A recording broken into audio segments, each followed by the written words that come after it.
오늘 우리가 함께 나눌 말씀은 악한 포도원 농부의 비유 이야기입니다.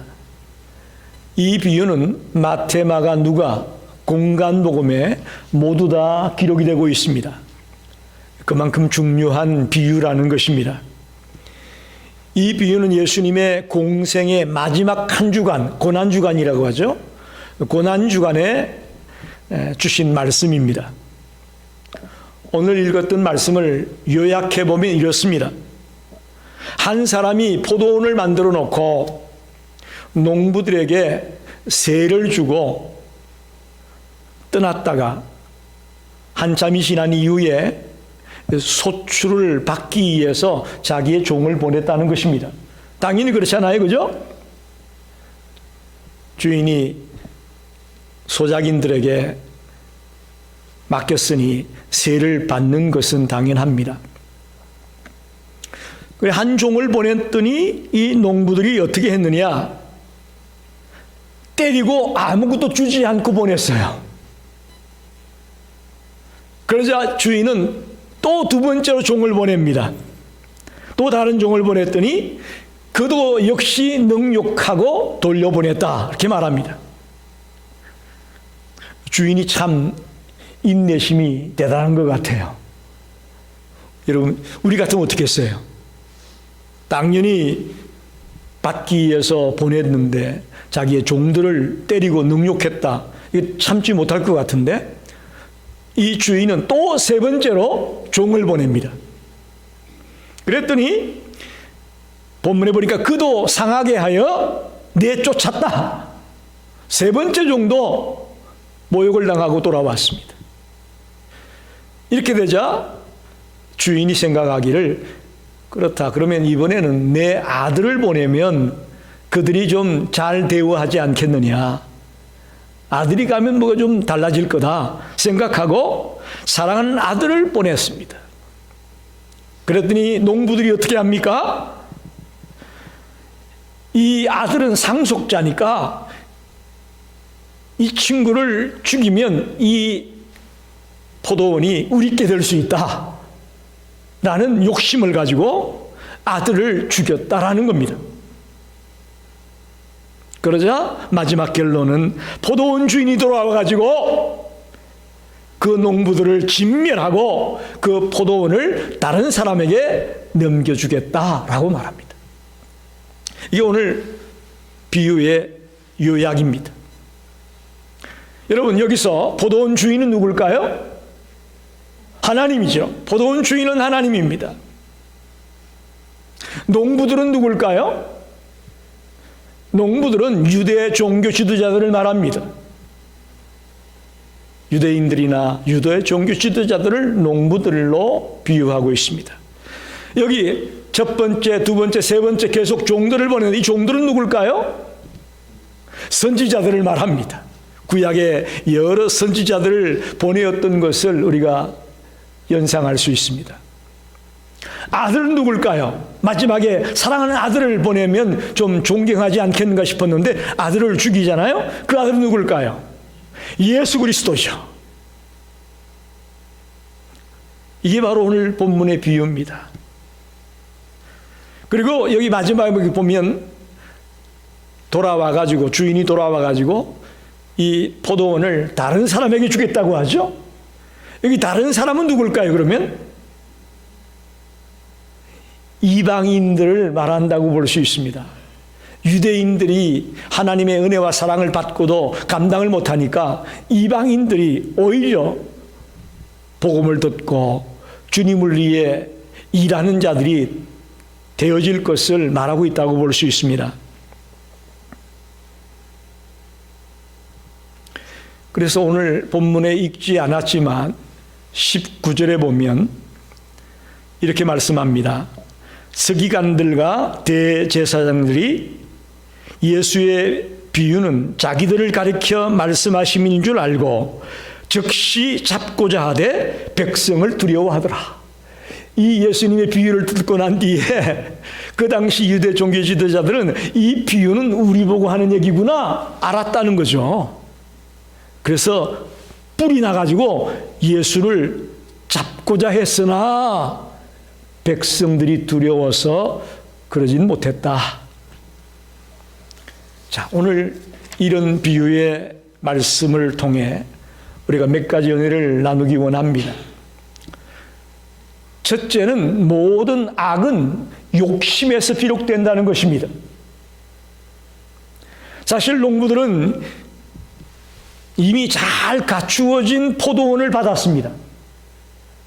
원래는 맨 땅에 헤딩하듯이 아무것도 없는 데서 시작을 해야 되는 게 농사 일인데, 이 농부들 같은 경우는 모든 것을 갖추어 놓고 주인이 그러고 맡기고 갔지 않습니까? 모든 것이 갖추어진 포도원에서 일하게 되었으면 오히려 감사하고 기뻐하고 주인에게 영광을 돌려야 될 텐데, 그들은 욕심 때문에 그 분수를 알지 못했습니다. 그래서 종을 보내서 소출을 달라고 할 때에 그 종들을 때리고 상하게 하고 능욕하고 내쫓고, 심지어는 아들을 보냈는데 아들은 상속자니까 이 아들 죽이면 이 포도원 내게 되겠다는 생각, 다 욕심이에요. 하나부터 끝까지 다 욕심이에요. 욕심 때문에 배은망덕한 일을 저질렀고 악을 행했다고 볼 수 있습니다. 그런데 여러분, 이 농부들의 모습을 보면서 여러분이 지금 혹시 마음속에 이런 못된 애들이 있나 이런 생각을 하셨다면, 정작 우리는 어떨까요? 우리는 자신 있나요? 한번 물어봅니다. 지금 여기 비유에 나와 있는 농부들, 이 참 악하다, 욕심이 많다, 잘못됐다라고 얘기하시겠는데, 그럼 나는 어떠냐는 거죠. 우리는 어떠냐는 거죠. 우리는 자신 있을까요? 이 말씀에? 어떻게 보면 이 악한 농부의 모습이 우리의 모습과도 닮아 있습니다. 저와 여러분은 죄와 허물로 죽었던 자입니다. 동의하십니까? 우리는 주님을 만나기 전에 죄와 허물로 죽었던 자예요. 그런데 독생자 예수 그리스도를 통해 십자가에 못 박혀 돌아가심으로 우리를 의롭게 만들어 주시고 우리를 당신의 자녀로 삼아 주었습니다.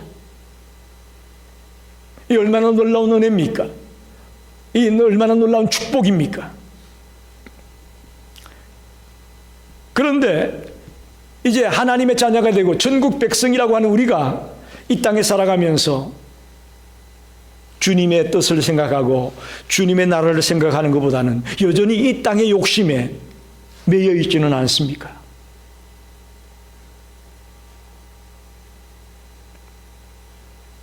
근데 이해는 됩니다. 우리가 이 땅에 살아가면서 물질이 없으면 참 힘들죠.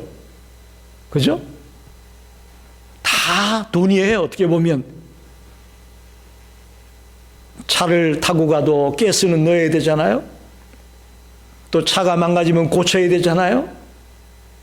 먹어야 되잖아요. 요즘 또 날씨가 추워서 가스비가 나오면 가스비도 또 많이 올랐어요. 내야 되잖아요. 다 돈이에요, 다. 그러다 보니 우리가 하나님의 자녀로 그런 걸 초월하고 살고 싶어도 그렇지 못한 게 현실입니다. 그러나 주님이 우리에게 말씀하는 것은 그거 다 포기하고 그냥 깊은 산속에 들어가서 그냥 그렇게 살아라, 그런 얘기가 아니잖아요. 우선순위가, 우리의 삶의 우선순위가 어디에 있느냐는 것을 묻는 거죠. 세상 사람들 생각하는 것처럼 세상적인 욕심이나 허영이나 어떤 물질을 추구하는 그것보다는 하나님이 원하시는 것이 무엇이고 하나님이 나에게 지금 말씀하고 있는 것이 무엇인가에 포커스를 먼저 두라는 메시지입니다. 그럴 때 우리는 이 악한 농부들과 우리는 좀 다르다라고 말할 수 있을 거예요. 그렇지 않고서는 여기 나와 있는 악한 농부의 모습이 바로 나의 모습이고 우리의 모습입니다. 사도 바울이 갈라디아서 5장 24절에 이렇게 말합니다. 그리스도 예수의 사람들은 육체와 함께 그 정욕과 탐심을 십자가에 못 박았다. 여러분, 우리가 예수 믿는 순간에 정욕과 탐심을 이미 십자가에 못 박았다고 말합니다. 이게 그리스도인이에요. 즉 주님이 우리의 죄를 위해 십자가에 못 박혀 돌아가실 때에 주를 믿는 모든 자들의 정욕과 탐심도 십자가에 못 박았다는 말입니다. 또 야고보서 1장 15절에는 야고보 이렇게 말합니다. 욕심이 잉태한 즉 죄를 낳고 죄가 장성한 즉 사망을 낳느니라. 욕심은 반드시 죄를 낳습니다. 또 그 죄는 반드시 사망을 낳습니다. 여기서 말하는 이 사망은 단지 육적인 사망만을 의미하는 것은 아닙니다. 육적인 사망과 영적인 사망이 여기 다 포함된다고 볼 수 있습니다.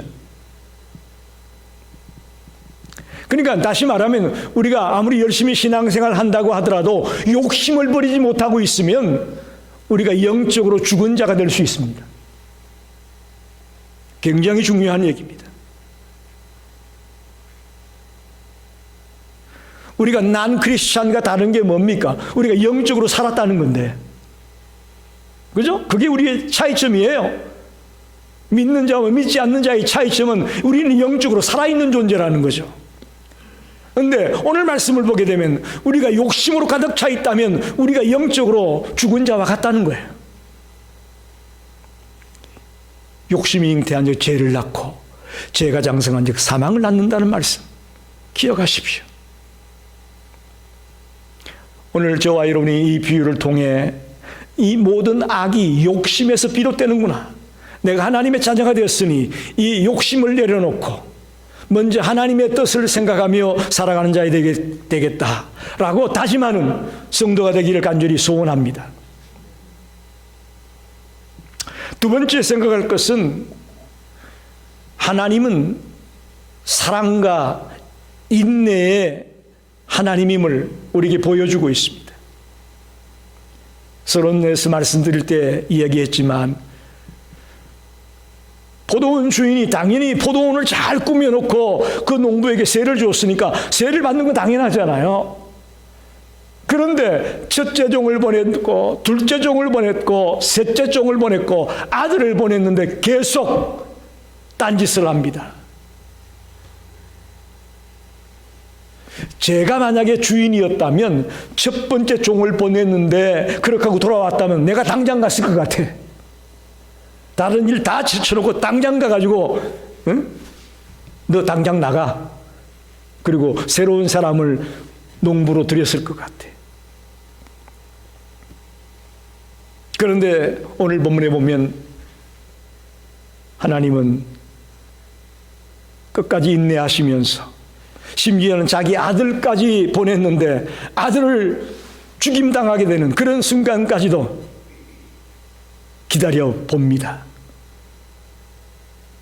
이렇게 생각하면 여러분, 아이 포도원 주인이 능력이 없어서 그런 거 아니야? 오해하지 마십시오.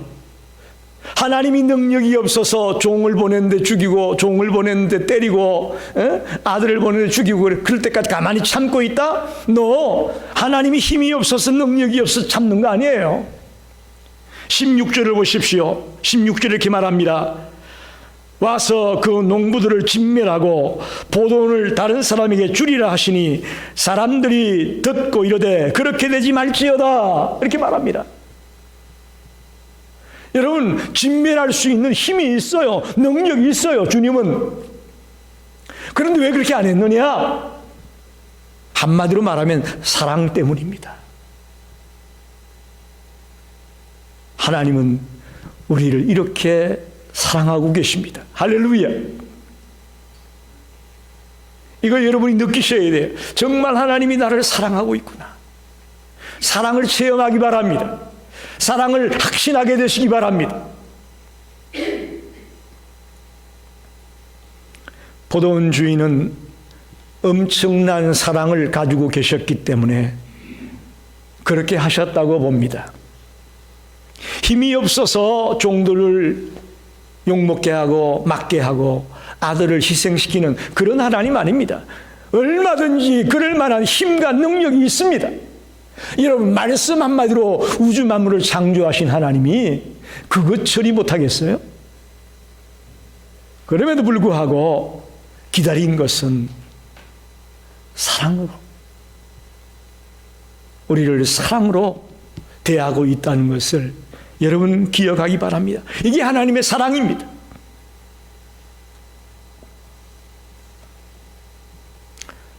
하나님은 힘이 없어서 인간의 몸을 입고 이 땅에 오신 예수를 십자가에 못 박아 죽게 한 거 아니에요. 누군가 나의 죄를 대신 짊어지기 위해서는 죄가 없는 분이어야 합니다. 우리는 다 아담의 후손으로 죄를 갖고 태어납니다. 그러니 우리는 남을 위해서 대신 죽을 수 있는 자격이 없습니다. 우리는 할 수가 없어요. 오직 예수 그리스도만이 죄가 없는 우리 인간의 몸을 가지고 있는 분이었기에 그분만이 대속 제물이 될 수 있었습니다. 그래서 하나님은 자기 아들을 내어주기까지 우리를 사랑하셨다고 말하는 겁니다. 오늘 말씀을 보면서 주인이 무능해가지고 이렇게 계속 종들이 시달리는데 가만히 뒀어? 심지어는 아들을 보냈다가 아들까지 죽었어? 그렇게 여러분 생각한다면 오산입니다. 크게 잘못하고 있는 거예요. 왜 그렇게 하셨느냐? 우리를 너무너무 사랑하시기 때문에 이렇게 하셨습니다. 그저 머리로만 관념적으로만 하나님 사랑하신데 하나님은 사랑이야 그렇게 생각하지 말고 실제로 여러분 생활 속에서 하나님의 사랑을 체험하고 느끼고 살기를 바랍니다. 그게 그리스도인이에요. 매일매일의 삶 속에서 순간순간마다 하나님의 사랑을 느끼면서 체험하면서 살아가기를 바랍니다. 그게 그리스도인이에요.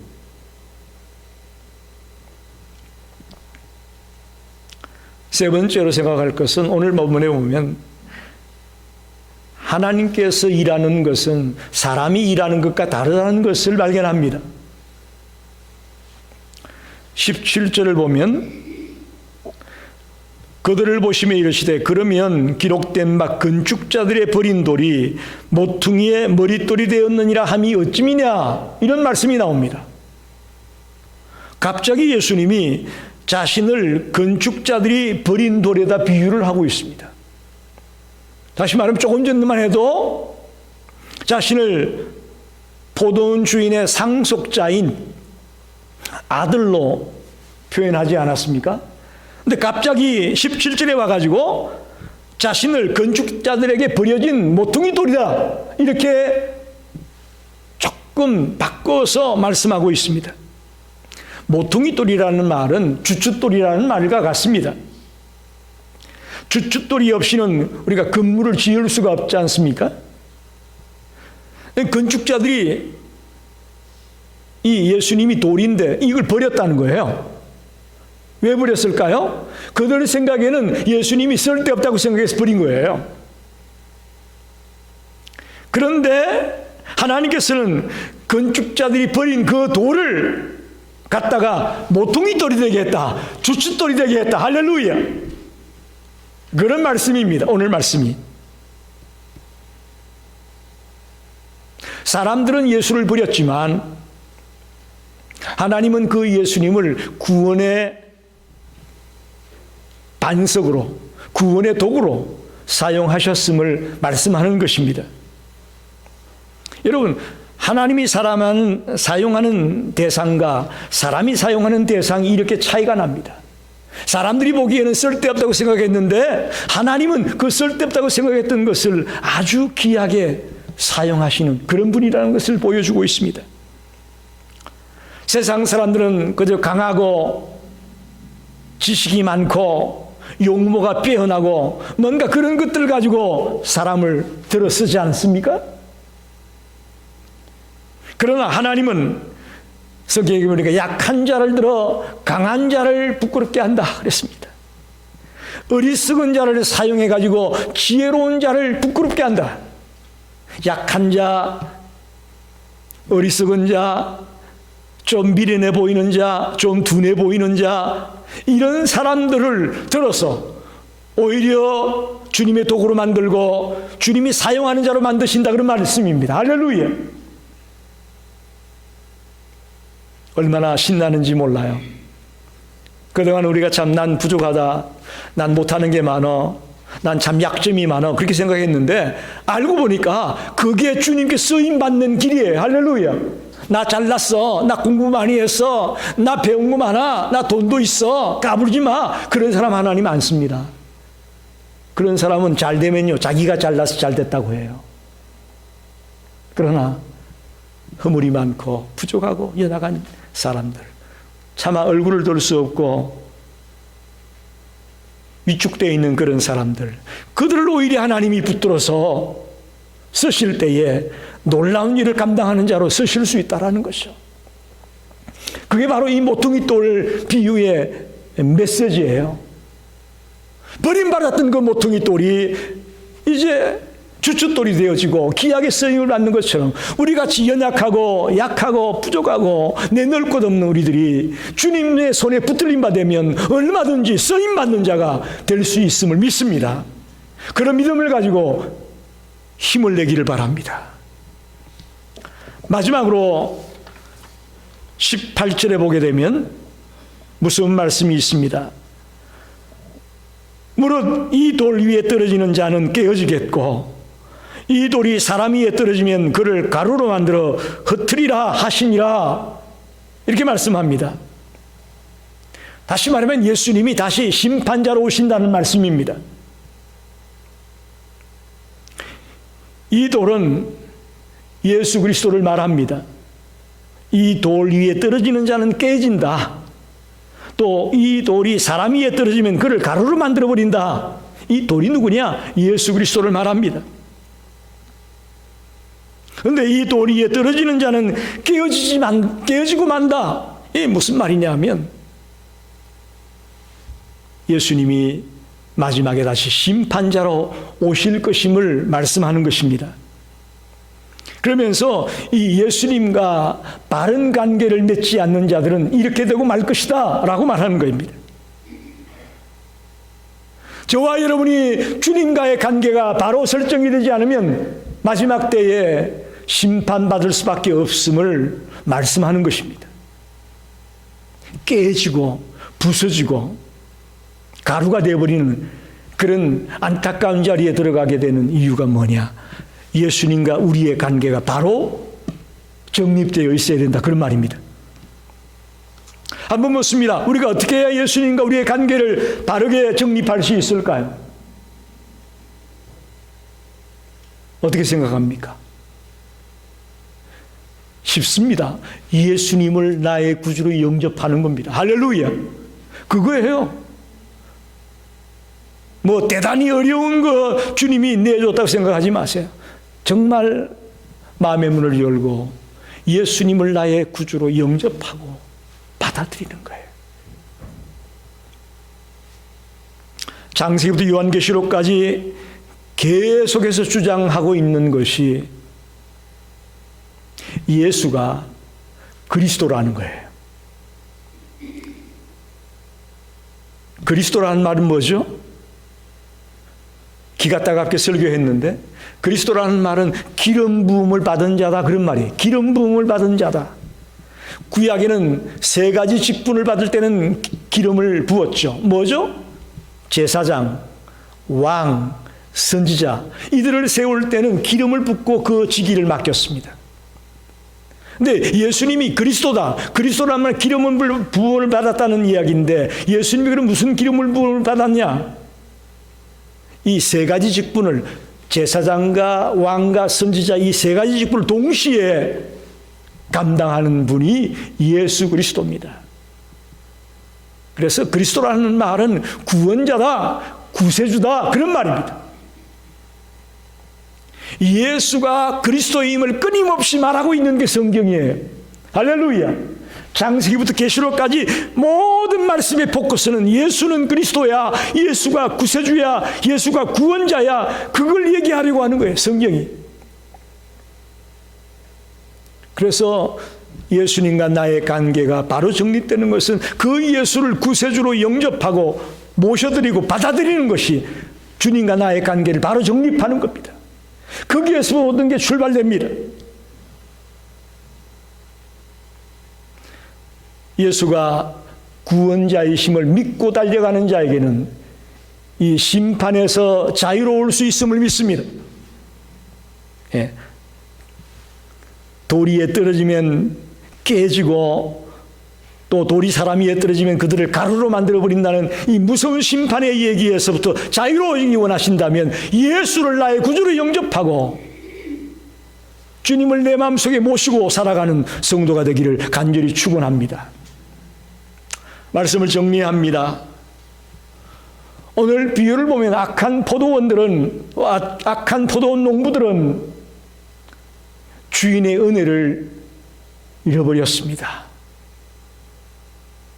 멋지게 포도원을 꾸며서 맡겨놨으면 그 소출의 일부를 새로 드리는 것이 마땅할 터인데 그들은 그 주인의 은혜를 잃어버리고 욕심을 품고 엉뚱한 일들을 저질렀습니다. 탐욕으로 악행을 거듭하다가 끝내는 심판받고 마는 안타까운 악한 농부들의 모습이 오늘 본문에 나와 있습니다. 오늘 저와 여러분은 우리 주님께 받은 은혜가 있나요, 없나요? 우리 너무 많습니다. 너무너무 많아요. 여러분이 한번 집에 가면 써보세요. 백지를 갖다 놓고 연필을 들고 주님께 받은 은혜가 뭔지 한번 써보세요. 처음엔 잘 생각이 안 날지 모르겠지만 쓰다 보면 너무너무 많아요. 너무 엄청난 은혜를 받았어요. 그 은혜에 배은 낭득한 자가 되지 말고 늘 감격하며 감사하며 살아가는 자가 되기를 바랍니다. 여러분, 이 땅에 있는 모든 사람이 다 예수 믿으면 좋겠는데 그렇지 않아요. 다시 말하면 우리가 예수 믿는 자가 되었다는 거, 이거 은혜입니다. 이보다 더 큰 은혜는 없어요. 이걸 여러분이 아셔야 돼요. 아유, 괜히 내가 그냥 추운데 와가지고 이게 뭐야, 이게 집에서 괜히 그냥 편안하게 다리 쭉 뻗고 텔레비나 보고 있을 걸 여기 와가지고 이게 뭐야. 여러분, 아니에요. 내가 예수 믿게 된 것, 이것이 얼마나 큰 은혜인지, 얼마나 큰 사랑인지를 우리가 느끼고 알아야 됩니다. 지금도 복음을 전해보면요, 핍박하고요, 욕하고요, 쫓아내고요, 이런 사람 많아요. 전도 주신다 그러면요, 탁 팽개치고요. 다 예수 믿는 게 아니더라고요. 오히려 주님을 배척하고 크리스찬을 욕하고 교회를 욕하는 사람이 우리 주변에 얼마나 많습니까? 그런데 내가 이렇게 주님의 자녀가 되었다는 거, 이 얼마나 놀라운 은혜입니까? 이 은혜를 잊지 말고 감격하며 남은 생을 살아가는 성도들이 되기를 간절히 축원합니다. 기도하겠습니다.